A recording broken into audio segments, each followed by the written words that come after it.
Hola, muy buenas tardes a todos. Quiero darles una cordial bienvenida al día de hoy, al igual que al ingeniero Giovanni, que hoy nos está acompañando en este segundo módulo al que hoy iniciamos, recordándoles que este es un ciclo de conferencias diseñadas especialmente para ustedes. El primer módulo lo estuvimos viendo sobre el 23 de marzo y fue acerca de criterios de selección, componentes y características específicas. El día de hoy vamos a ver el módulo 2 sobre buenas prácticas de instalación, puesta en marcha y mantenimiento. Y estaremos próximos a finalizar sobre el 6 de abril el módulo 3 sobre controles, características, parametrización, conexiones y alarmas. Antes de darle paso al ingeniero Barleta, quisiera darle algunos mensajes, indicarles las recomendaciones de participación. Para el tema de las preguntas sobre la conferencia que tengan, las podemos escribir por el chat y como hicimos en la sesión pasada, las vamos a estar, yo se las voy a estar dirigiendo al ingeniero Giovanni para que él las responda de manera oportuna y pues tratar de responder todas las que nos sean posible dentro del tiempo establecido.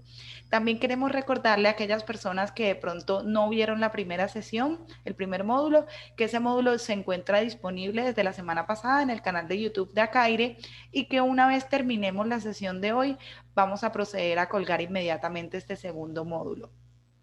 Con respecto a las solicitudes de certificación, también quiero confirmar que hemos recibido pues todas sus solicitudes.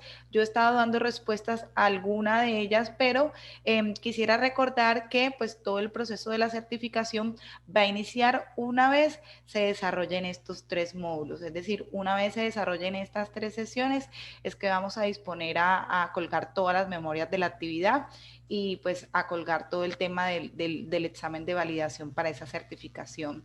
Entonces, no le quito más tiempo al ingeniero Giovanni. Ingeniero, bienvenido a esta sesión. Bueno, muchas gracias. Buenas tardes para todos y nuevamente agradecido por conectarse a este importante ciclo de conferencias por un producto que está muy difundido en el mercado y que seguramente va a generar un impacto en todo lo que es la refrigeración comercial.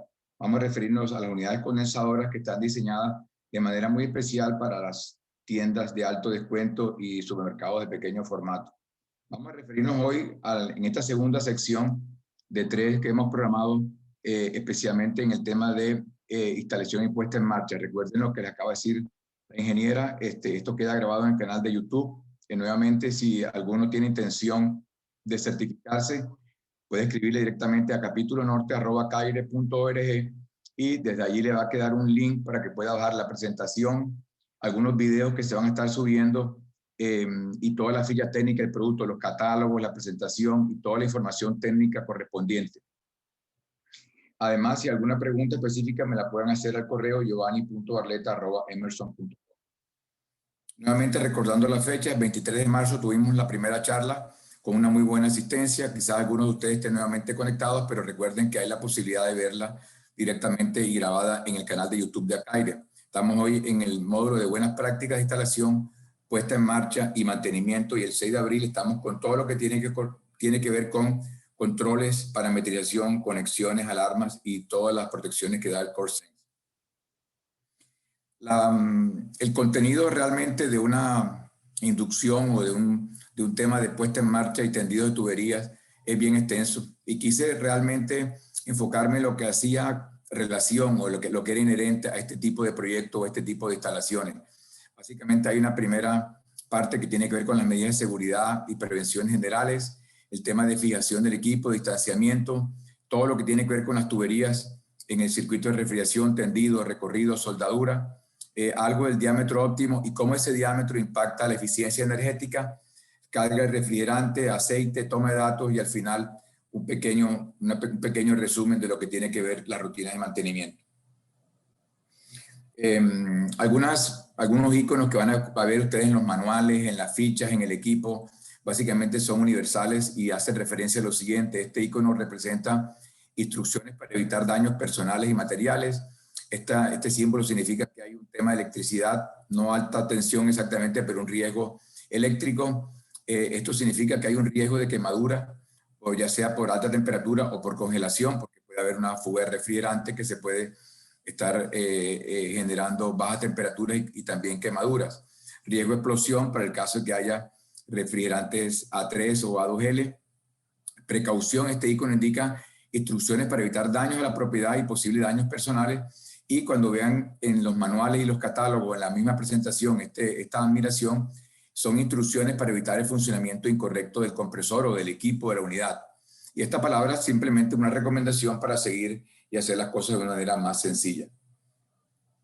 Algo del almacenamiento, realmente, el equipo sencillamente hay una normativa sobre la cantidad de equipo que se pueden apilar y en el caso particular de estas máquinas no se recomienda que se apilen una sobre otra por el tema de que pueden colapsarse los serpentines.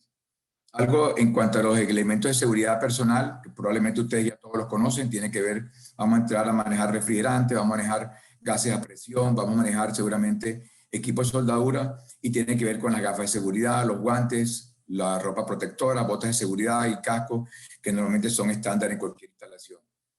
Algunas advertencias generales que hacen referencia al equipo.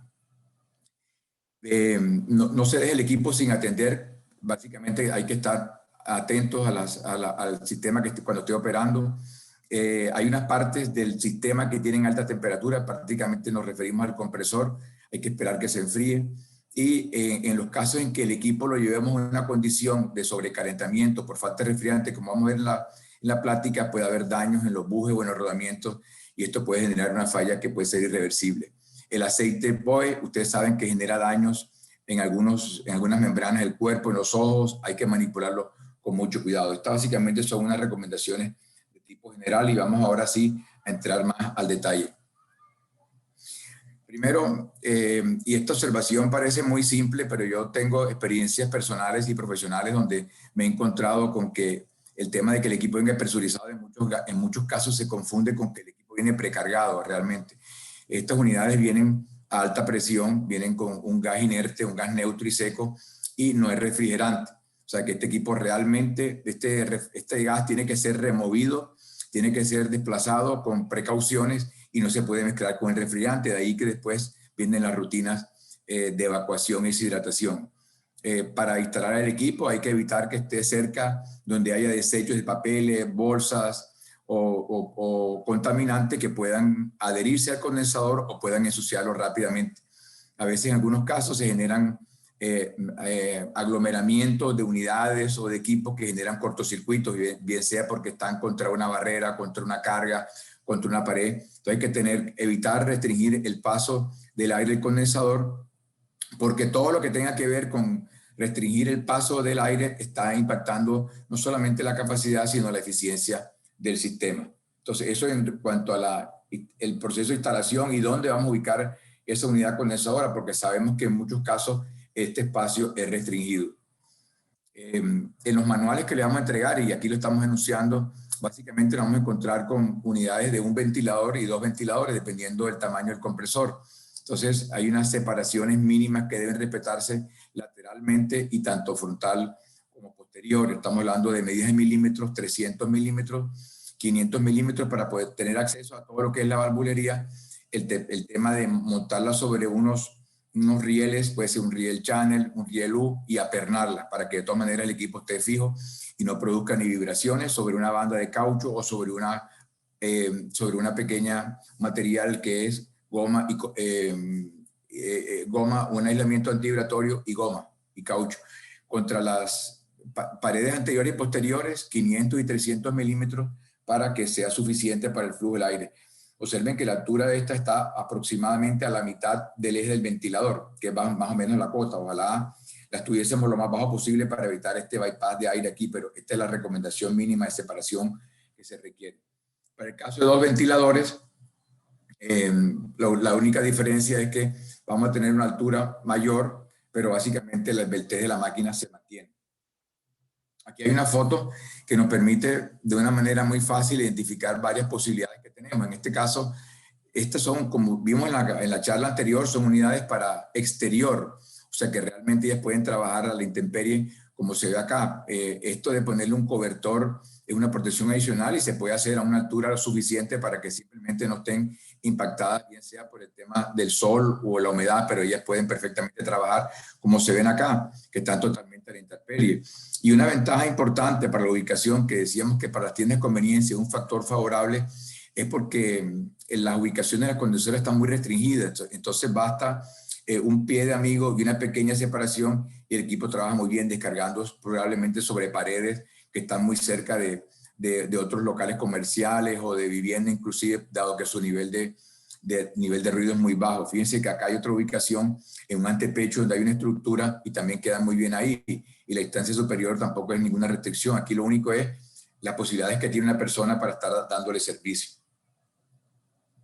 Vamos a hablar de las redes de tuberías, que básicamente es uno de los aspectos más importantes. Nosotros al final vamos a tener un evaporador o un conjunto de evaporadores y desde allí debemos interconectar con unidad condensadora con unidad evaporadora. Las funciones de la tubería de refrigeración, dependiendo del ciclo al que nos refiramos, van a cumplir con una función específica. En algunas vamos a tener seguramente vapor sobrecalentado, en otras tenemos seguramente una inyección de gas caliente, en otras tenemos líquido subenfriado, vapor en la succión. Entonces, cada tramo o cada sección de tuberías tiene una especificación y tiene un uso especial y dependiendo de eso, tenemos que tener el criterio para dimensionarlo. Y por supuesto, no es ninguna excepción. Algunas recomendaciones de tubería. Uno quisiera realmente que se utilicen tuberías HVAC, o sea, diseñadas para sistemas de refrigeración y climatización, que son tuberías que normalmente vienen selladas, nitrogenizadas, presurizadas. En nuestro mercado no es tan sencillo conseguirlas, muchas veces vienen abiertas. Entonces hay que tener la precaución de que estén limpias realmente, porque a veces en la manipulación se les pierde los tapones, las dejan sobre el suelo, son obras que están en construcción. Entonces hay que tener mucho cuidado con ese. Las recomendaciones tipo L o K, la tipo M es muy delgada realmente y no se recomienda. Hay posibilidades de muchos riesgos de fuga. Como les digo, ojalá sean deshidratadas y limpiadas. Y una buena práctica es mantenerlas siempre selladas en lo que va avanzando la instalación. Ahí se pueden utilizar los tapones con las que vienen o hacerle un tapón provisional para evitar toda la contaminación que se genera en una instalación, ya sea por obras civiles, porque están expuestas a la intemperie o por muchas razones. En el tema de tendidos se prefiere siempre usar codos de radio largo. A veces sabemos que estamos limitados por las distancias tan cortas y hay que finalmente recurrir a codos de radio corto, pero preferiblemente para evitar fisuras y ojalá materiales que estén ya fabricados con certificación. El recorrido, sabemos que no es una voluntad nuestra, normalmente dependemos de muchas cosas, dependemos de las facilidades que haya en la instalación, los pasantes que hay en los muros, otros equipos complementarios, entonces, pero definitivamente cosas de las que impactan la instalación y el rendimiento va a ser la caída de presión, por lo tanto el recorrido lo más corto posible. Siempre vamos a mencionar, tanto ahorita en esta recomendación general, la pendiente que debe estar hacia la unidad condensadora para garantizar que el aceite esté regresando de una manera fácil. Utilizar sifones inferiores y dobles elevadores o doble riser, como le llaman también técnicamente cuando sea necesario. Y el tema de soportar adecuadamente la tubería, con la precaución de que este soporte no rompe la barrera de vapor o no rompe el aislamiento, que muchas veces puede ser un Armaflex o puede ser aislamiento rígido dependiendo de la especificación. Y en la mayoría de los casos, sobre todo para la unidad a la cual nos estamos refiriendo, que es la ZXD, que es la digital, que no tiene baja temperatura y no tiene inyección de líquido, normalmente solamente va aislada la tubería de succión. En algunos casos hay como les comenté en la charla pasada, algunas unidades, particularmente la ZXL, que es una unidad condensadora de baja temperatura, la línea de líquido está subenfriada casi a 40 grados Fahrenheit, por lo tanto vamos a encontrar, y que no les resulte extraño, que en alguna unidad que ustedes encuentren vean aislada la línea de líquido y la línea de succión porque tiene un intercambiador de calor para su enfriamiento de líquido. Algunas recomendaciones de la distancia máxima entre las abrazaderas va en función del diámetro y eso es un estándar de entre medio y 1 1/8 está entre 2,20 y 1,20 dependiendo del diámetro de la tubería. Aquí hay que tener, y una buena práctica es ponerle doble cobertor de insulación para que la abrazadera no alcance a disminuir el diámetro y porque por ahí normalmente se produce condensación y esa condensación no es solo el tema incómodo que vaya a caer una gota de agua, sino También que por ahí comienza un tema de un par entre la abrazadera, la humedad y una vibración entre el tubo y la abrazadera metálica, y por ahí muchas veces se producen las fugas en las tuberías porque apretamos demasiado el tubo y estamos generando una fatiga o un punto de corrosión con un riesgo de fuga. La soldadura ha sido ya una práctica usual en nuestros mercados. Probablemente hace unos 15 o 20 años no se hablaba de esto, pero con la presencia de los refrigerantes sintéticos, el aceite POE, cada día es más evidente la necesidad de siempre soldar con una atmósfera de gas inerte. Esto pareciera que encarece un poco la instalación, pero realmente es una carga única si se tiene la precaución de tener un regulador y una presión de 2 o 3 libras.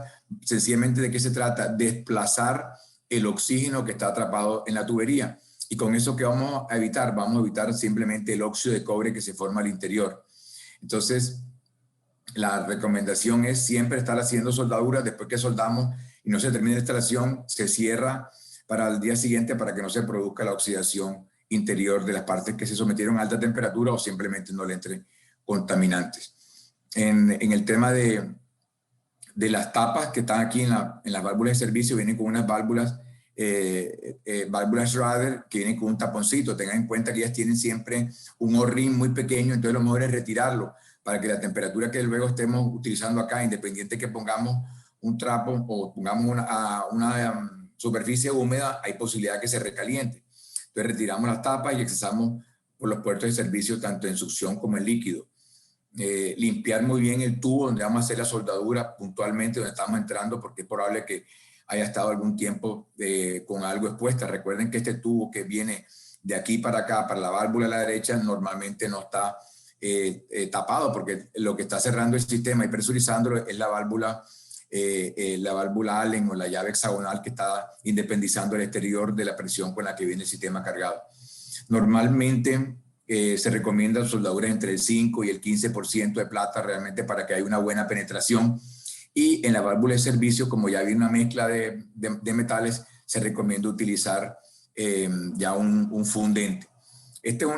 Lo que ustedes ven aquí en la parte inferior izquierda son las diferencias entre haber soldado con atmósfera de gas inerte y no haberlo utilizado. Fíjense que se va produciendo una mancha negra y uno diría, bueno, pero finalmente esa mancha negra no impacta porque es la parte interior del tubo y quedó simplemente sucia. No, todo eso que ustedes ven aquí, después con el tiempo, el mismo refrigerante, que es un gran detergente, se va a encargar de ir arrastrando y decapando todo ese material y se queda en suspensión en el aceite.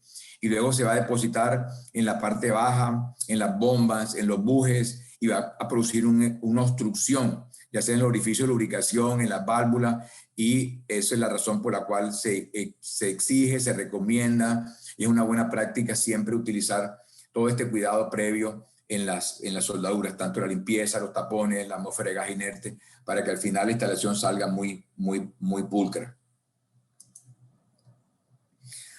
Procedimiento de soldadura, proteger con un trapo húmedo porque finalmente hay una transferencia de calor, si bien hay un cabito de tubería que sobresale, y en la unidad interior es probable que encontremos que hay un tramo que está aislado, entonces retiramos el aislamiento de la línea un poco para que por conducción no se vaya a estropear. Podemos amarrarlo con un poquito de cinta 3M o cinta de enmascarar para poder soldar con tranquilidad, y ponemos un trapo que permanentemente esté con un contenido de humedad para que se evapore con la temperatura que estamos soldando aquí. Hay una norma universal de las soldaduras blandas que es identificar las superficies 1, 2, 3. No hay que calentar no permitir que la flama esté cerca de la varilla de aporte, sino que estén en unos puntos diametralmente o separadas para que no sea que estemos calentando la soldadura, sino calentando el tubo. Primero calentamos uno, después calentamos la zona 2, permitimos penetración, y cuando tengamos una buena penetración hacemos una especie de calentamiento final de la zona 3 para que haya como una absorción de la soldadura a lo largo de la distanciamiento que hay y hay una muy buena penetración. Si uno quisiera verificar eso, y se hacen pruebas cuando se quiere tener buenos controles de calidad, uno puede en una prueba que no sea sobre la unidad, sino en un tubo que ya le haya quedado en instalación, verificar cómo están los instaladores, los soldadores haciendo la penetración, y se puede hacer un corte y uno puede verificar qué tan bien están aplicando las técnicas de soldadura. Sabemos también que también depende mucho de la flama, que tenemos que cuadrar bien la proporción entre el carburante y el oxidante. Todo eso son prácticas estándares de soldadura que no son diferentes. tratar de usar una boquilla muy fina para que la temperatura no comience a esparcirse innecesariamente por superficies donde lo vamos a estar aplicando la soldadura. Todo esto son, digamos, recordaciones de lo que normalmente se ha hecho hasta ahora. No hay nada diferente, pero todos son buenas prácticas de soldadura. Vamos ahora al tema que de pronto nos ocupa un poco más, que es el tema de la selección de los diámetros, ¿no? Y el tema de los recorridos y el tema de los sifones.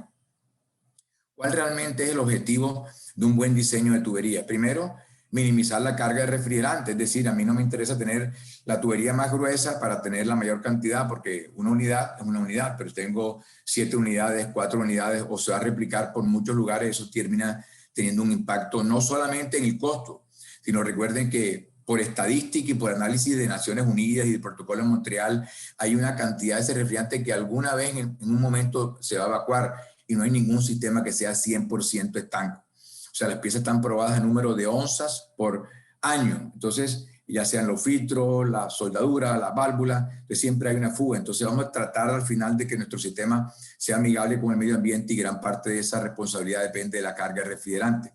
Además, diseño inapropiado de tubería van a impactar la eficiencia del sistema por la caída de presión. Y tenemos también que en la línea de líquido garantizar que solamente le llegue líquido a la válvula de expansión y eso que nos permite garantizar el rendimiento de los evaporadores como estuvieron diseñados. La responsabilidad del retorno de aceite realmente de quién es, de las tuberías, ¿cierto? Tener buenas velocidades, tener buenas pendientes, por lo tanto, parte de la responsabilidad en un diámetro adecuado es tener una velocidad adecuada y eso tiene que ver con el retorno de aceite. También tenemos el aspecto económico, yo quiero tener diámetros menores para que mi instalación sea competitiva. Y ya lo mencionamos cuando hablé de la carga de refrigerante. El nivel de ruido puede que en algunos casos no sea, digamos, crítico, pero sabemos que es muy frecuente que pasen por zonas, a veces de oficina, pasan por zonas, inclusive en los casos de salas de cómputo, donde hay de pronto un servidor y hay alguien que esté trabajando todo el tiempo ahí y eso comienza a molestar e inclusive a veces en sectores residenciales vemos que tiene que pasar por un sitio donde puede inclusive haber alguien que le puede afectar. Si el diámetro es muy pequeño y la capacidad es muy grande, hace un ruido y comienza a silbar.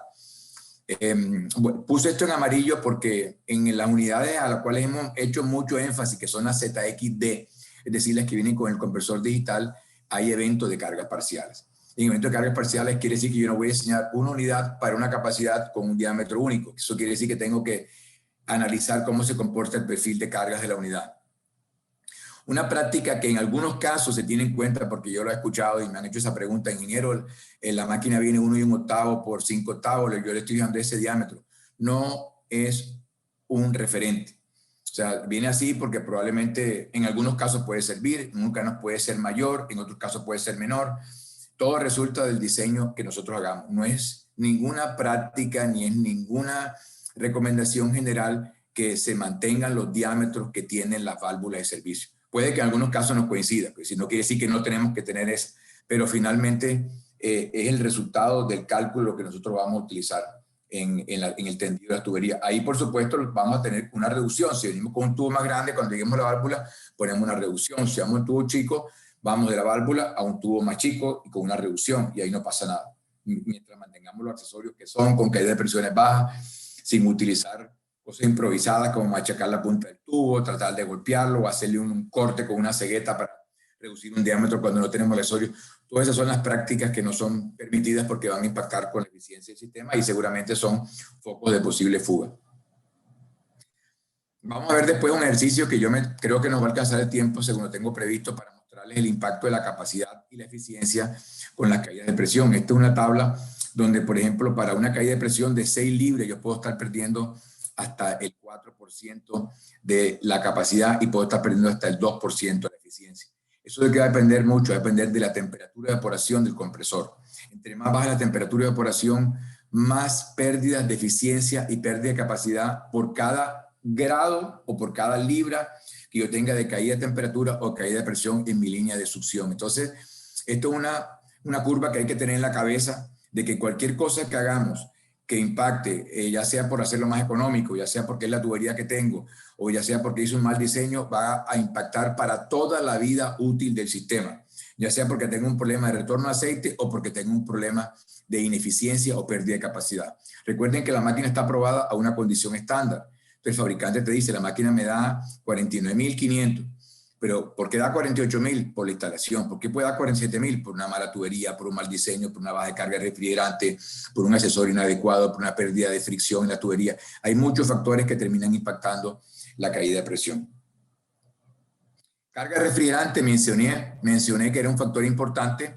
Sabemos que, por supuesto, la gran cantidad de refrigerante está en el condensador, pero también hay una cantidad importante en la línea de líquido. Entonces, de ahí la importancia de mencionar nuestras cantidades, nuestros diámetros adecuadamente. Otra está en los filtros, no podemos hacer mucho con eso, ni evaporador. Succión tiene otra parte, pero si sumamos línea de succión y línea de líquido, realmente estas dos están llevándose una torta, una parte importante de la torta en cuanto a la carga de refrigerante que tienen, y parte de los objetivos que queremos también es que nuestra instalación tenga la menor cantidad posible.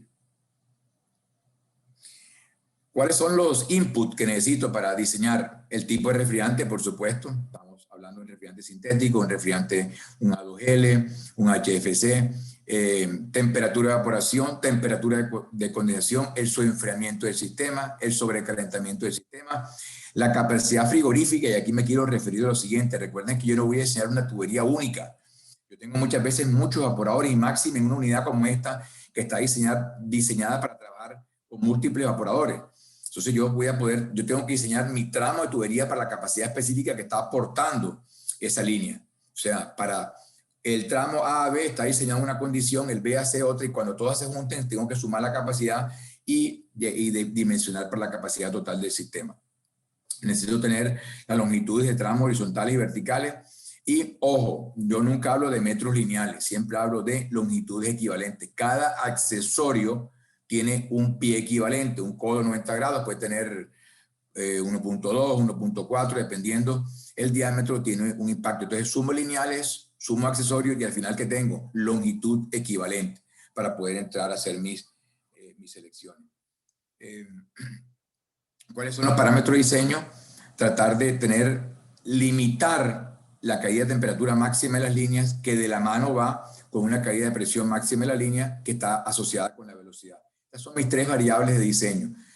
¿Con qué chequeo yo? Con un delta T máximo, que estamos hablando de 2 grados Fahrenheit, estamos hablando de las tuberías de succión. ¿Para qué? Para garantizar retorno de aceite al compresor, mínima caída de presión, bajo nivel de ruido y evitar vibración. Este, digamos, es mi criterio de diseño para las tuberías de aspiración o tuberías de succión, que en alguna forma voy a hacer la mayor cantidad de énfasis porque tal vez y realmente lo más crítico. ¿Por qué lo más crítico? Porque yo necesito, primero, que mi sistema no pierda capacidad, segundo, que no pierda eficiencia, y tercero, que me regrese el aceite en la misma cantidad que sale del sistema, me pueda regresar nuevamente al compresor para que no me quede fallo de aceite y se vaya a fallar.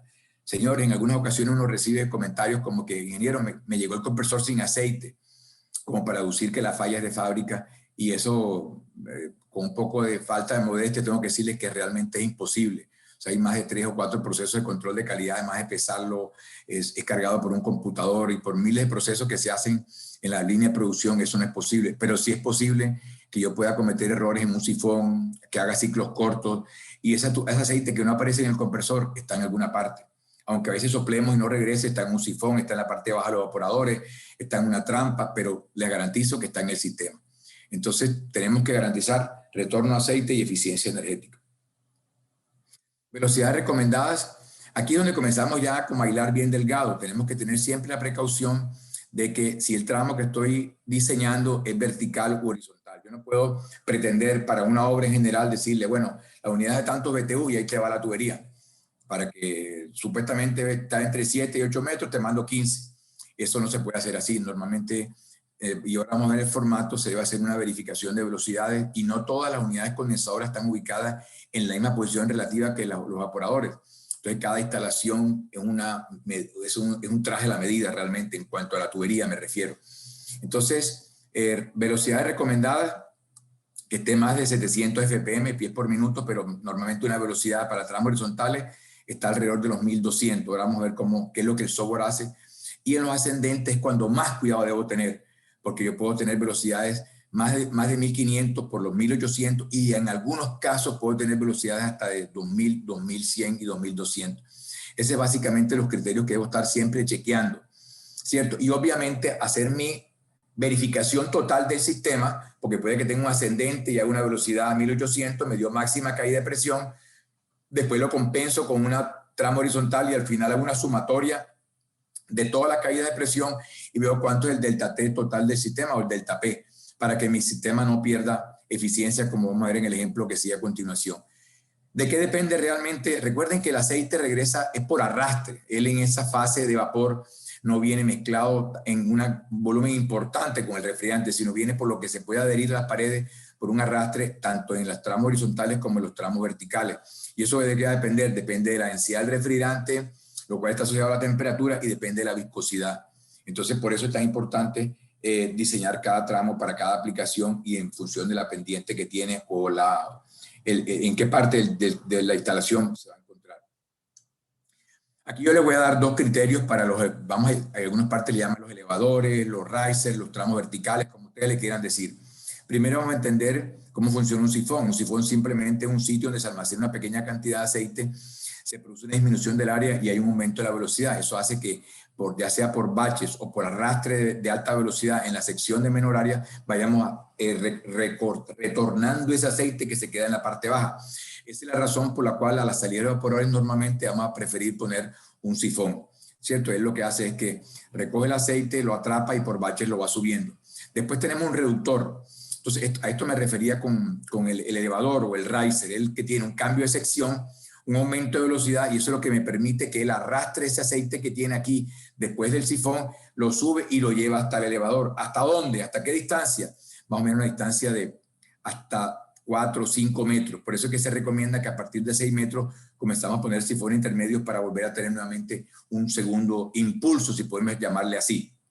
Lo clave, señores, es que se combina aquí todo. Combinar sifones con los cambios de sección y con la pendiente. Yo no hago nada subiendo todo ese aceite, si se puede decir, hasta el piso superior y después poniendo una pendiente invertida, porque quiere decir que se va a regresar, o voy a tener después otro sifón y se me va a ir por el sifón que viene, o tengo otra derivación que está fuera de servicio y se me va por otro evaporador que está aguas abajo. Entonces siempre por eso los evaporadores que están aguas abajo deben pescar por la parte de arriba o suministrar por la parte de arriba. Esas son las prácticas recomendables cuando tengo múltiples evaporadores conectados a una misma línea, que realmente este no es el caso, pero quería ambientar un poco eso.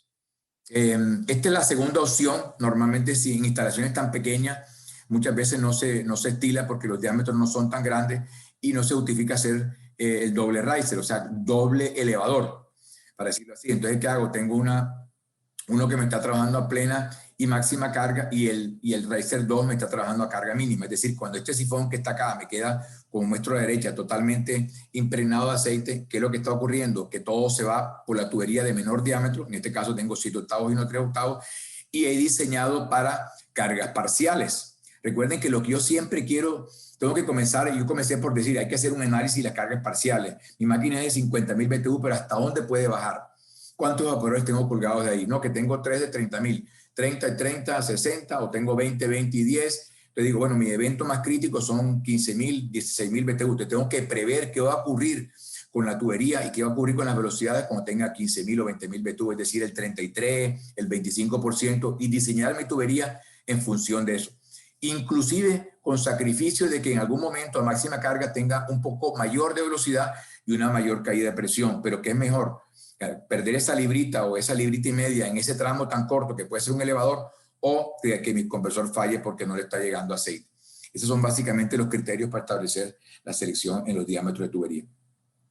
Las tuberías de líquido realmente no es tan crítico, solamente debo tener precauciones si hay de pronto un peso de una columna que me puede estar impactando, o si hay un ascendente muy grande y hay una fricción muy grande. Las velocidades son mucho más bajas. Para evitar golpes de ariete debo evitar flash gas, y realmente lo más importante en el líquido es que yo tenga, en la línea de líquido, es que tenga líquido 100% a la entrada de la válvula de expansión. Esa es digamos, la práctica que yo debo causar, porque si yo tengo un flash gas antes, voy probablemente a tener una pérdida de capacidad.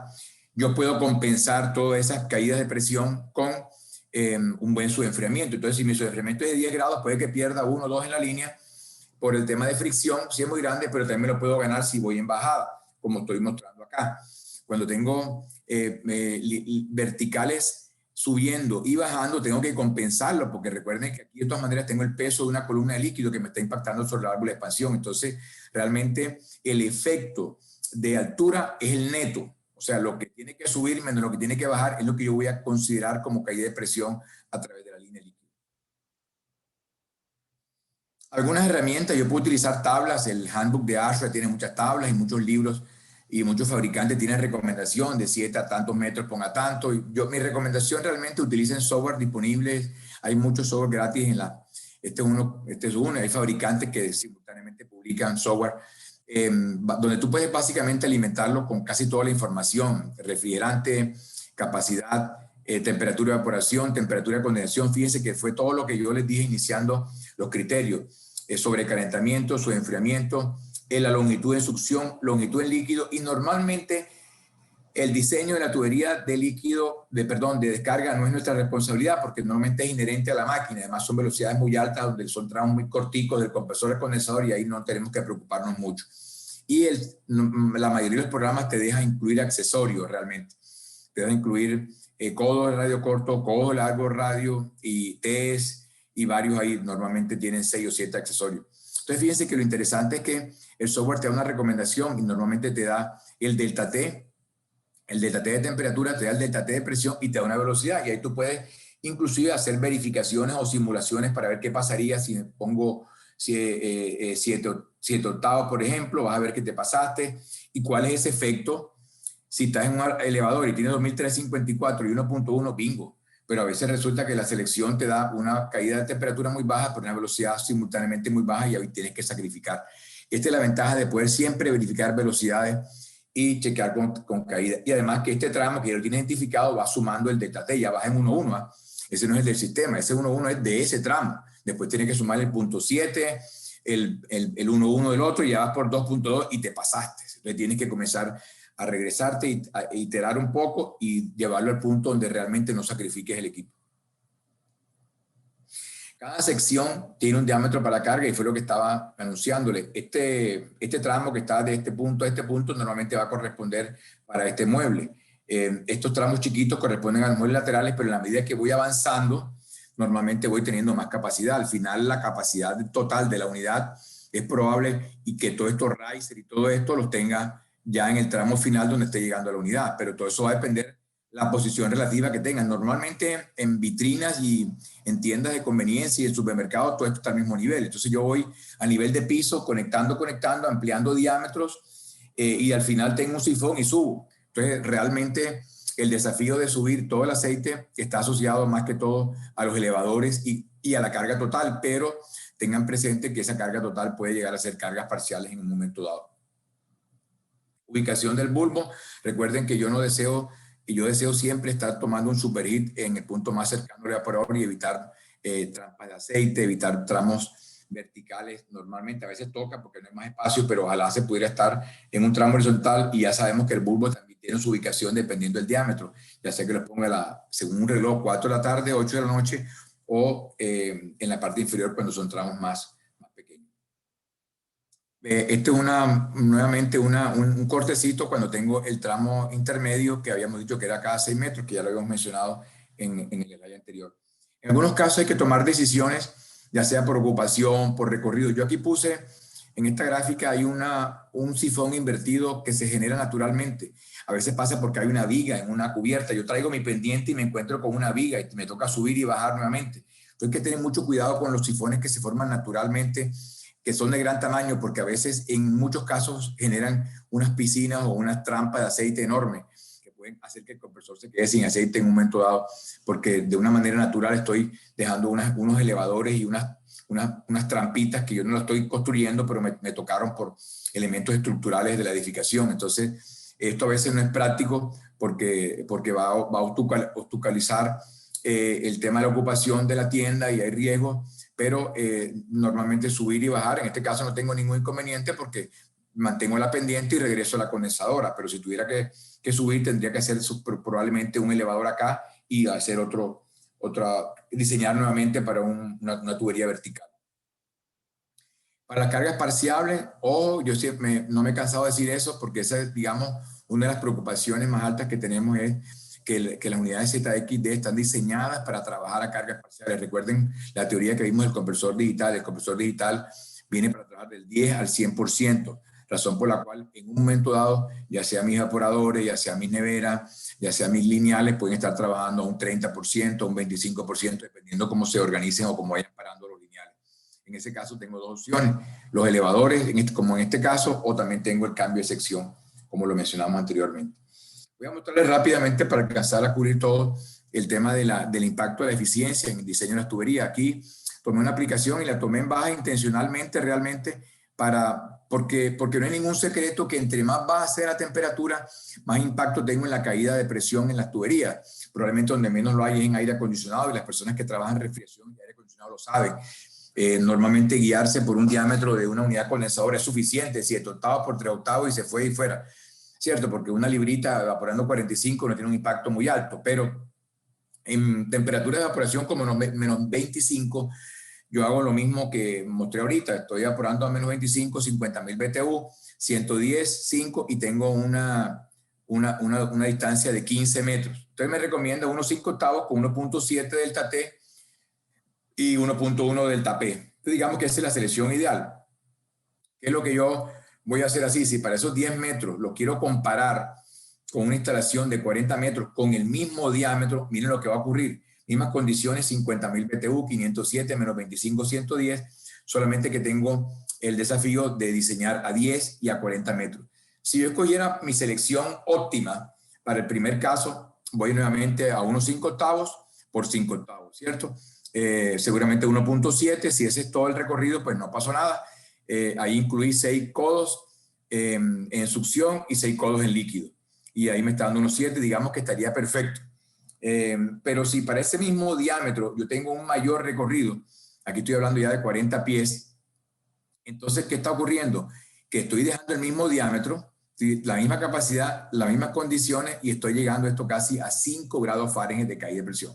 ¿Que funciona? Sí funciona. ¿Que enfría? Sí enfría. ¿Se sube el amperaje? Ahora vamos a ver qué ocurre. ¿Que el cliente se da cuenta? No, no se da cuenta. Todo funciona bien y todo el mundo se queda feliz porque la instalación aparentemente es operativa. Pero quiero llevar esto a un escenario de la vida útil del equipo.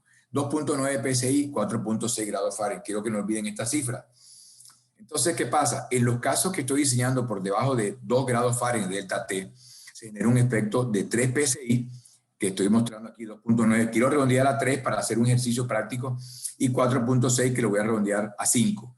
Entonces, ¿qué es lo que está generándome esto? Yo puedo hacer una simulación muy sencilla, porque hacer una unidad condensadora sería un poquito más complicado, pero yo puedo simularlo en el compresor.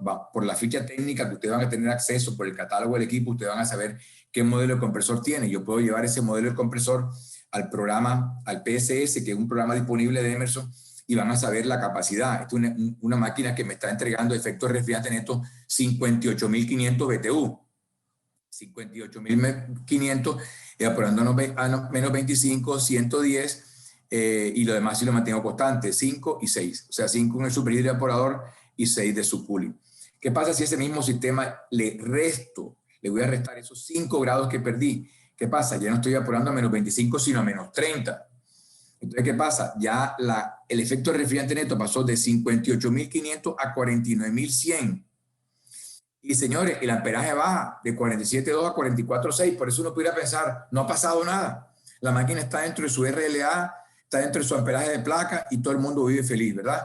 Pero ¿qué estamos haciendo? Estamos cayendo de eficiencia de 4.38 a 4.02. Ahí donde comenzamos a ver que el equipo no rinde, que pierde capacidad, que no para y son más horas y más horas y más horas para conseguir su setting. Y recuerden que yo pago dos cosas a la compañía de energía. Pago kilovatios, pero pago horas de operación. Entonces, si el equipo no puede modular y no puede parar por setting, voy a tener más consumo en mi recibo energético.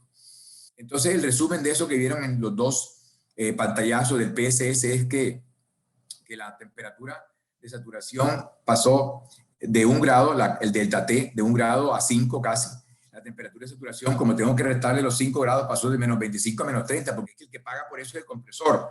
El evaporador está en una condición, pero si de ahí hasta el compresor tengo 5 grados, al final mi compresor entiende que lo puse a trabajar a menos 30. Por lo tanto, me genera la capacidad frigorífica a menos 30, que son 49.000 BTU. y su eficiencia baja porque en la medida en que baja la temperatura de evaporación, baja la eficiencia de los compresores y como da menos capacidad frigorífica, da menos amperaje.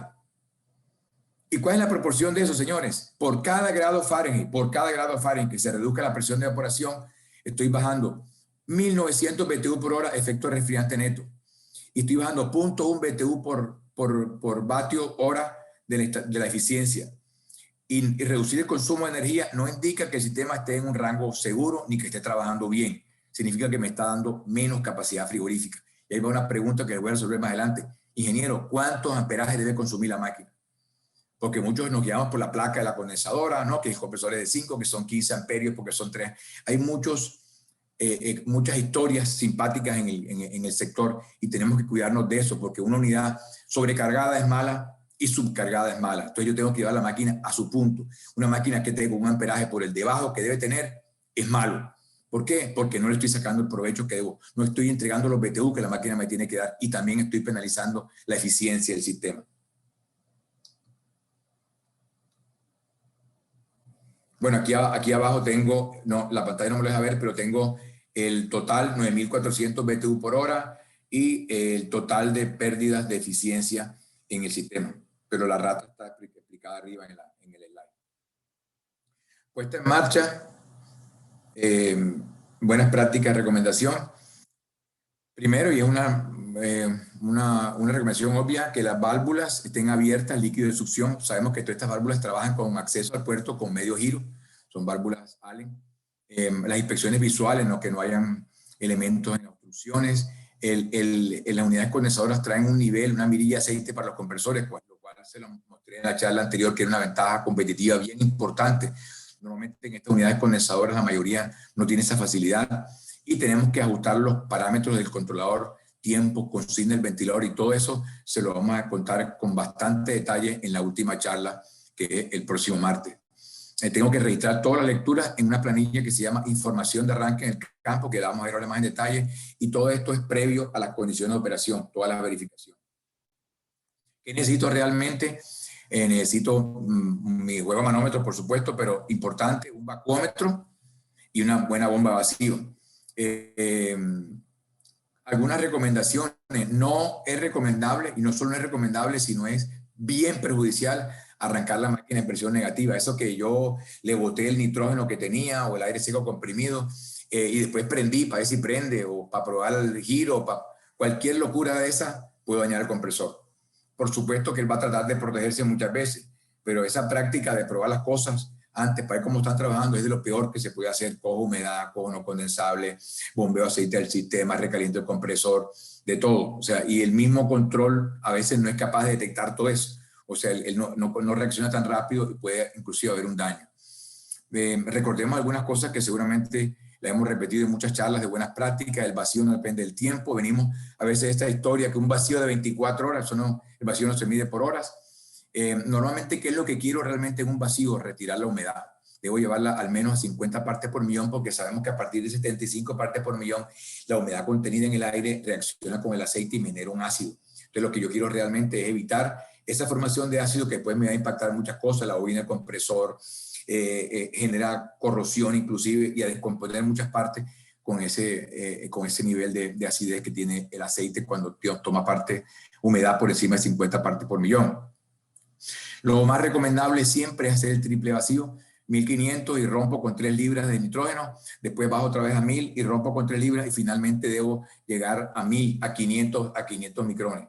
Eso es básicamente, y debo hacerlo con la bomba apagada, cerrando válvula y hacerlo lo más alejado de la bomba para que no me afecte lo que está la bomba succionando, sino que sea realmente el sistema y después que se estabilice realmente para que no sea una lectura errática de una manguera que de pronto la bomba me dejó en alto vacío. Esas son, digamos, las buenas recomendaciones.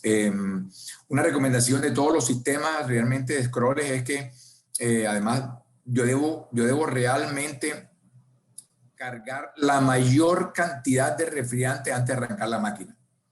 Y debe hacerse una carga lo más rápido posible. O sea, arrancar la máquina con cargas parciales puede producir recalentamiento, procedimiento de carga inadecuado. Hasta aquí lo hice todo bien, pero no por estar tratando de hacerlo más despacio y más lento y estar chequeando todo, va a ser mejor. Aquí hay que trabajar concreto, preciso y conciso.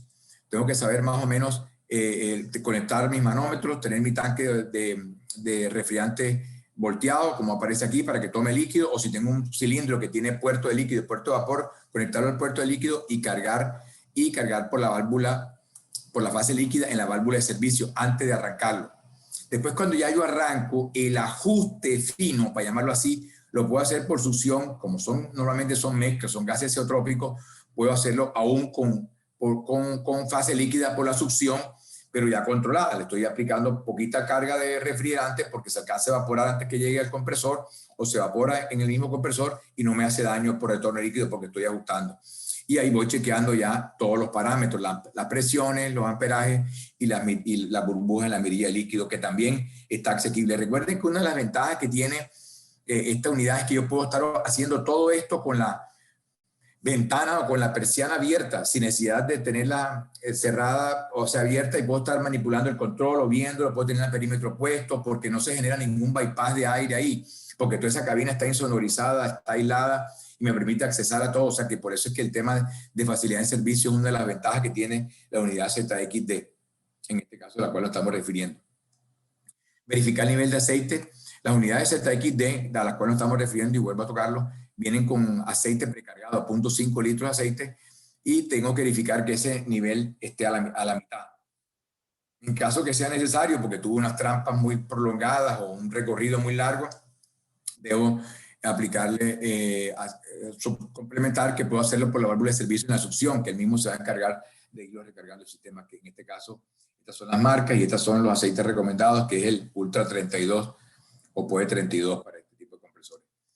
Los scrolls, en este caso, hay unidades monofásicas y trifásicas. En unidades monofásicas, el sentido de giro no tiene inconveniente, pero en los compresores trifásicos tenemos que estar pendientes del giro. Igual esta máquina tiene la ventaja que cuando yo una vez las fasé la primera vez, es decir, que arrancaron, ellas van a identificar ese sentido como una protección. O sea, si en algún momento después alguien cambia una línea, ellas se protegen por inversión de fase.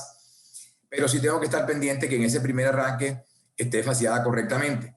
¿Cómo se hace eso? Pues sencillamente, si yo veo que la máquina arranca y los amperajes son muy bajos y las presiones no suben, es cuando tengo que verificar sencillamente que tenga. No llegamos al punto de poner un secuencímetro, se podría hacer todo eso, pero como sabemos que a veces no están identificados el RST, el 1, 2, 3 en las acometidas de fuerza, entonces lo ideal realmente es tomarlo sobre la lectura. Amperaje, ruido y presiones. Son las tres fases, o sea, ella habla por sí sola. El compresor no se va a dañar, el compresor no se va a partir, el compresor no se va a quemar. O sea, un arranque en fase invertida no es el fin del mundo, pero sí tengo que estar pendiente. Él va, si yo hice todo lo que yo les anticipé, tengo una carga previa, él va casi que a coger su régimen completo apenas yo le ponga el startup. Entonces, ahí sencillamente veo presiones, que la amperaje esté muy cerca y sencillamente ya quiere decir que está el sentido bien y después puedo seguir ajustando. Es probable que yo tenga ciclos cortos al principio, porque es probable que la carga no esté completa, comience a hacer paradas y arranque, o inclusive en la puesta en marcha puede que por alguna razón las neveras no estén totalmente cargadas, o por cualquier factor puedo tener ciclos de arranque y parada, pero es importante que lo estamos chequeando. El controlador es capaz de contarlo y protegerse. Él cuenta lo máximo permitido en 24 horas, así que esa es una tremenda de protección, como vamos a ver en la charla. De lo más inteligente que tiene esta unidad es realmente el controlador. Por eso yo les recomiendo la próxima sesión, es bien interesante porque de ahí depende cómo vamos a parametrizar todo y todas las protecciones que podemos sacarle y cómo podemos explotar la tecnología del control electrónico que tiene. Entonces, después de poner en marcha, comprobar nivel de aceite nuevamente, rotación de los ventiladores y ajustar el resto de todas las cosas. Superheat, recomendación, superheat por evaporador, pero también es importante el superheat de todo el sistema. O sea, superheat del evaporador, porque sabemos que a veces yo mido en el compresor y dice, no, está bien, 10 grados de superheat, 15 grados al compresor, está bien. Y yo volteo y se dañó por líquido. Y dice, pero ingeniero tenía 15, sí, pero es que en ese momento había un evaporador que estaba parado por cualquier razón y ese resulta que tenía el bulbo suelto, tenía una válvula mal calibrada y esa me inundó el compresor y me lo dañó. Entonces, recomendación, verificar uno por uno los evaporadores y después sigue el total, porque a veces pasa lo contrario. Chequeo evaporadores, todos están bien y tengo un superheat muy alto en la línea. ¿Por qué? Porque pasó por un cuarto de máquinas, porque pasó por el sol, porque la tubería no le lamo bien. Entonces, siempre es importante chequear superheat de evaporadores y superheat total del sistema. y su enfriamiento para estar garantizando que mi línea de líquido está trabajando bien y mi válvula de expansión está trabajando bien. En el manual que les vamos a entregar tienen información completa de la máquina. Voy a referirme en este caso particular a la ZXD075 porque tengo un ejemplo ahí. Entonces, ahí están las capacidades, las cargas, el nivel de ruido. Miren que es muy bajo, ¿eh? Normalmente una máquina normal puede estar por los 75, 72. Miren que bajar 15 decibeles, eso es más del 40 o no sé, me atrevería a decir que casi el 50% de un equipo convencional. Viene con un ZBD 48 KQ y aquí están los amperajes para cada uno de los refrigerantes. Pero ¿a qué voy? Y era la pregunta que venía después. ¿Cuál debe ser el amperaje esperado? Que yo digo, la pregunta es, no, pero ahí está, ingeniero, 12.4. Digo, sí, no. Porque es que esto está rateado a una condición específica, digamos, a una condición estándar, 20, 90, 65. Pero de pronto yo no la tengo en 20. Yo la puedo tener como en este caso 14, 110. O la puedo tener en 10. O la puedo tener en 25, porque ella trabaja, recuerden, un rango muy grande. Como vimos en la clase pasada, o la charla, perdón, hay un programa que está disponible también, un Excel para seleccionarlo, hay tabla de capacidad extendida que ustedes pueden tener acceso a ello, y en cada punto operativo hay unos watts consumidos, unos watts frigoríficos, unos BTU frigoríficos producidos y unos watts consumidos. Entonces, fíjense que en esta condición, 14-110, 45-10, 31-10, el superhídrico del compresor, el superhídrico del evaporador, que está bien, y 45 para 14 está bien, para mi gusto. En este caso tenemos, mire, que tiene unos amperajes de 20.1. Entonces digo yo, no, pero es que el RLA era 23. Entonces digo, la pregunta ¿es bueno llevarlo hasta 23 amperios? No, no tengo por qué llevarlo a 23 amperios. El equipo debe consumir 20.1, si lo tengo. Y yo no tengo que hacerlo. La pregunta es, ¿y cuál es la temperatura de evaporación? Pues muy sencillo, pues es una relación de las presiones con que trabaja el equipo y llevarlo a PT. Si tengo la tabla PT, si tengo mi aplicación, o si no, sencillamente pongo presión aquí y aquí pongo la presión en PSI que tengo leída en el sistema. Tantas libras en succión y tantas libras en descarga, y sí tengo que medir al menos el sobrecalentamiento porque tuve que ajustar mis válvulas, y tuve que medir su enfriamiento porque tuve que ajustar mi carga de refrigerante. Y aquí puedo tener la posibilidad de saber exactamente cuánto es el amperaje que está consumiendo el compresor. Entonces, esta es la ficha que les recomiendo. El mercado cada día lo va a exigir más. Vamos a tratar de que cada unidad que se arranque de todos estos proyectos que estamos haciendo, nosotros podamos revisar. Y miren que tiene algo bien interesante, además de toda la instalación, todos los datos de ustedes: temperatura de cámara o de mueble, temperatura de succión saturada, temperatura de condensación saturada, modelo de compresor y serial.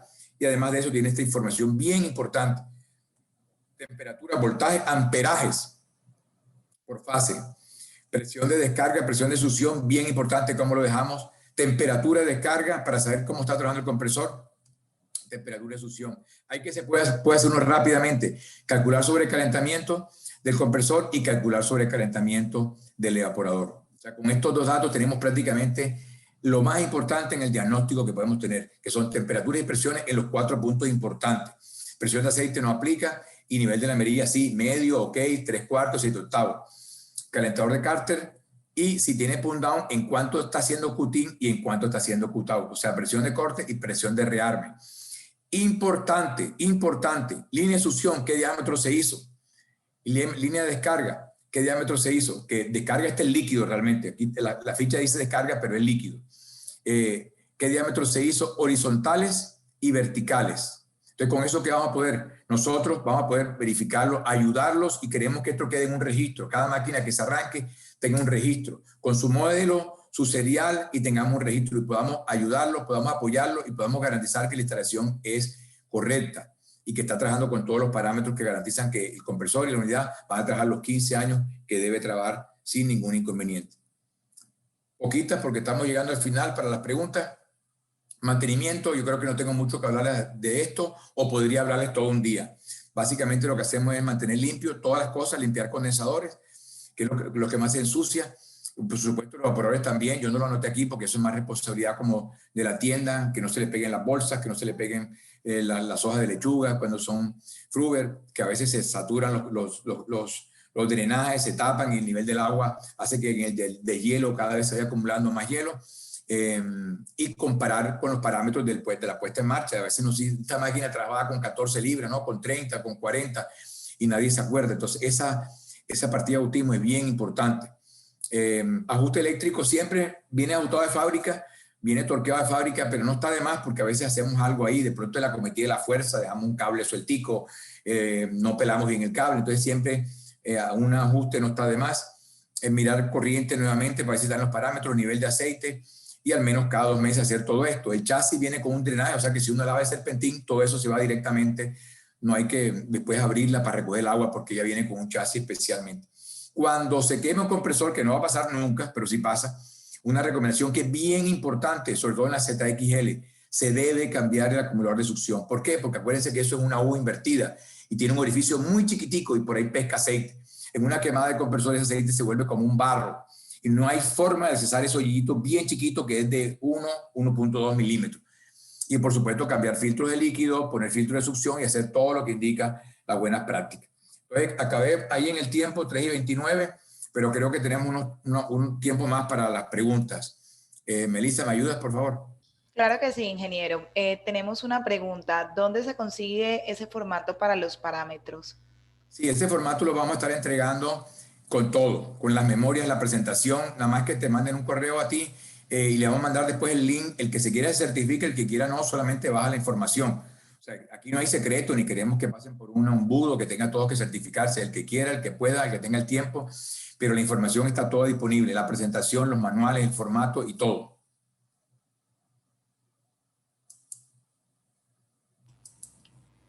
Gracias, ingeniero. Por el momento no tenemos otra pregunta, tenemos un mensaje excelente, muchas gracias, pero pues, bueno, acá llegó una nueva. El formulario de instalación debería de permitir incluir los datos de todos los evaporadores en el caso de sistemas que están compuestos de varios evaporadores. Este más bien es un comentario. No, realmente, como esto es una ficha de registro más de la unidad condensadora, nos interesa más que todo saber cómo estaba llegando las condiciones ahí están los superheat. Voy a regresarme un poco para poder contestar esa pregunta con más detalle. Realmente aquí está medido es el sobrecalentamiento total, el sobrecalentamiento del compresor, el sobrecalentamiento del evaporador, pero realmente yo lo que quiero decir con esto es saliendo de los evaporadores, realmente. Porque si uno ya comienza a chequear evaporador por el formato, digamos, no alcanza, no sé, 663 o 4. ¿Por qué lo que se quiere chequear aquí? Que realmente de la salida del evaporador hasta el compresor no hay una ganancia de temperatura muy grande realmente. Pero si uno tiene la oportunidad de dar, pero sí lo que tienen que hacer es que en el arranque sí tienen que chequear el superheat de cada evaporador. Independiente que sea válvula termostática o válvula electrónica, sí tienen que hacerse el chequeo de cada evaporador, porque a veces un evaporador echa a perder todo, echa a perder el compresor y uno se confunde pensando que el sistema está muy bien y puede que uno esté inundado y otro esté con un sobrecalentamiento muy grande. Entonces, por eso es que es bueno cuadrar por evaporador, pero digamos que en la tramitación del formato, como compresor nos interesa el del compresor y como evaporador para saber que no hay una ganancia en la línea, pero ideal que se haga por evaporador. Muchas gracias, ingeniero. Nos escriben. Si la unidad condensadora está a 4 metros de altura y de esos 4 metros subo primero 2 metros, luego horizontal y luego subo otros 2 metros, ¿debo utilizar trampas? Sí, lo ideal, o sea que si está a 8 metros de altura, dijo, o a 4, 2 y 2, 2 y 2, 2 sí. y 2, Sí, sí. realmente 2 metros no es una altura muy crítica. La recomendación, ¿cuál es? En el primer elevador, que sería el que está abajo, hago un sifón abajo y subo. Después mantengo pendiente hacia la unidad condensadora y lo ideal es que en ese punto bajo haga otro sifoncito y después suba. Y lo ideal es hacer el sifón siempre en el elevador. 2 metros no es mucho, pero siempre es conveniente dejarlo abajo un sifoncito porque eso me garantiza que no se me va a quedar ahí. Porque, ¿qué es lo que puede ocurrir?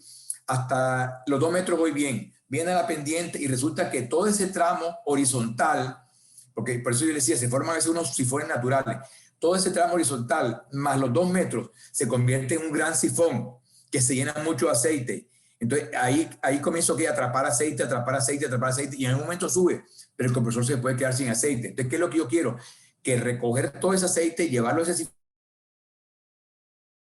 sifoncito que está en el elevador del segundo tramo y ahí sí lo subo directamente hasta los 2 metros restantes. Esa es la recomendación, porque a veces pasa eso. Ya en el último no, que son 2 metros más. Pero si ustedes miran lo que es la geometría de 10 metros horizontales y después un vertical de 2 metros, eso hace casi un sifón, lo que pasa es que es un sifón bien grande. Entonces, por eso es que es recomendable hacer el sifón en cada elevador. Mil gracias, ingeniero. Continuamos con una nueva pregunta. ¿Existen sistemas para medir en tiempo real todas estas variables? Por ejemplo, temperatura, presiones, sobrecalentamiento, subenfriamiento. Sí, en la charla de la próxima semana, este dispositivo que tiene la máquina tiene una posibilidad que es única, que es que tiene una conexión 485 y puede ser monitoreado todos los parámetros de operación de la máquina a distancia. O sea, si tú quieres conectar después eso, la primera charla yo mostré que era parte de un sistema inteligente. O sea, yo ahí puedo conectar después el mueble, el aire acondicionado y lo llevo a una red de monitoreo. Y hay plataformas como nosotros tenemos una plataforma que se llama XWeb y podemos hacerle monitoreo y podemos hacer ajuste de parámetros, podemos resetear alarmas, podemos bajar la data y se pueden hacer cantidad de cosas. Esa es la ventaja de tener ese control y esa es la tendencia. Recuerden que en la primera charla hablábamos que a dónde vamos realmente, ¿dónde va todo? A IoT, a la Big Data, o sea, recoger información, procesarla y poder sacarle en beneficio de toda esa estadística que necesitamos para poder tener una trazabilidad del comportamiento de la instalación. Gracias, ingeniero. Nos escribe, bueno, esa misma persona, antes de continuar con la otra, nos pregunta, ¿solo funciona con Copeland? Este es un dispositivo que viene incorporado en las unidades condensadoras, en esta en particular, que se llama CoreSense. Me imagino, y seguramente sí, no quiero, digamos, atentar contra lo que están haciendo los competidores, pero sí, la tendencia realmente es a tomar la data para poder tener registro y monitoreo. Creo que hay otras marcas de controladores que pueden... La ventaja de este CoreSense es que es un algoritmo que está diseñado. Recuerden lo siguiente, de pronto cuando la charla pasada les dije, el compresor digital es una tecnología, es una patente de Copeland. Entonces, la manera como trabaja realmente y más eficiente es cuando ese compresor, que es un compresor digital, está comandado por un algoritmo inteligente que le da la orden de cómo tiene que modular en función de la presión de succión. Entonces aquí viene todo enlazado. Una señal análoga de presión que entra a un sistema inteligente que determina un porcentaje de carga y ese porcentaje de carga determina cuánto debe ser el ancho de onda para determinar qué porcentaje tiene que estar rindiendo frigoríficamente. Entonces, digamos que para contestar la pregunta de forma genérica, sí debe haber otras opciones de monitoreo, pero normalmente una que pueda llegar hasta la médula de una unidad como esta, con toda esta tecnología y con toda esta posibilidad de hacer modulación, alarmas y todo, tendría que ser sobre ese mismo control, pero hay otras seguramente opciones en el mercado, pero para otro tipo de tecnología o para otro tipo de instalaciones. Para esta en particular, ya nada más es ponerle un cable 485 y irse a una red de monitoreo, cualquiera que sea. Muchas gracias, ingeniero. Nos escriben, cuando se cuadra superheat, el sistema está en temperatura set y el amperaje está más bajo que el nominal. ¿A qué se debe esto? ¿Me la puedes repetir, Melissa? Disculpa, que no alcancé a escucharla bien.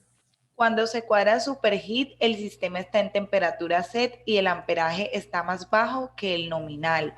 ¿A qué se debe esto? Ok, es que básicamente ahorita tendría que mostrarle la curva de los compresores. Normalmente la capacidad frigorífica de los compresores depende de el amperaje depende de su producción frigorífica, para decirlo así, y esa producción frigorífica depende de las condiciones, temperatura de evaporación, temperatura de gas de retorno, temperatura de su enfriamiento. Entonces, normalmente los compresores se setean a una condición estándar y las unidades condensadoras. Entonces, probablemente, para regresar un poquito, que puede ayudarme, cuando tenemos este catálogo acá, entonces esto dice que esta máquina viene para 404 a 12.4, porque está aprobada a 20, 90, 65. Pero si ya yo cojo este compresor y lo pongo a 14, entonces, ¿qué quiere decir? Que en la medida que él me está dando menos capacidad, probablemente me está consumiendo menos corriente. Entonces, menos capacidad, menos corriente. Y por esa es la razón que si yo, por ejemplo, le comienzo a sacar carga de refrigerante a un sistema, voy a ver menos amperaje y eso no es bueno. O sea, si la máquina viene para 22, tengo que tenerla en 22. ¿Por qué quiere decir? Un bajo amperaje quiere decir que no me está dando la carga frigorífica. Yo tengo que llevarlo a que me dé lo que necesito. Entonces, por eso cuando yo tengo todo ajustado en su setting, probablemente no ha llegado al punto de diseño estándar, que es el que puede ser más alto que ese que tiene en ese momento, como en este caso. Yo aquí tengo 20.1, pero es probable que el RLA de la máquina sea 23.3. Y si yo voy a la placa del de la unidad condensadora, este me está dando 20, bueno, es que este es un ZB de 40, que será que puse el voltaje. Pero seguramente el voltaje va a estar, sí, perdón, es que esta máquina, disculpen, hice un ejemplo que no era comparativo, esta máquina es TFD, esta máquina está a 440. Yo tendría que correr esto tendría, y aquí lo puse a 220 voltios. Pero es muy probable que los 3 amperajes, el que tiene la placa, la unidad condensadora, está en una condición estándar, o sea que es esto que está aquí, ¿cierto? O sea que esto debe ser 24, 25 a 220, ¿cierto? 404, 12, 24, 25 amperios. Sin embargo, cuando entro aquí tengo 20 amperios. Entonces la pregunta suya es, ¿por qué aquí está más bajo que lo que tiene la placa? Probablemente porque aquí está dando menos BTU que al que está corrido en esta condición, a la condición estándar.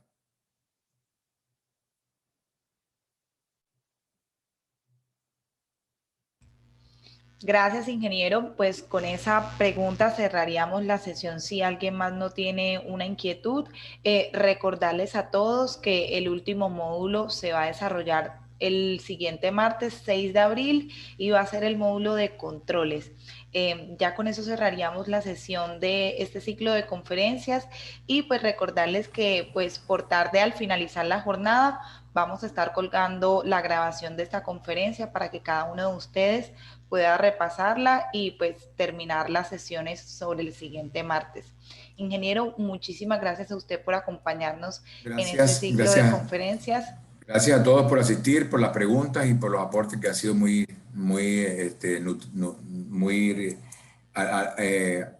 alimentaron muy bien el contenido. Muchas gracias. Muchas gracias, ingeniero, y muchas gracias a todos los asistentes que nos acompañaron de inicio a fin. Que tengan una excelente tarde y nos vemos sobre el 6 de abril en el mismo horario, con el mismo enlace. Hasta luego.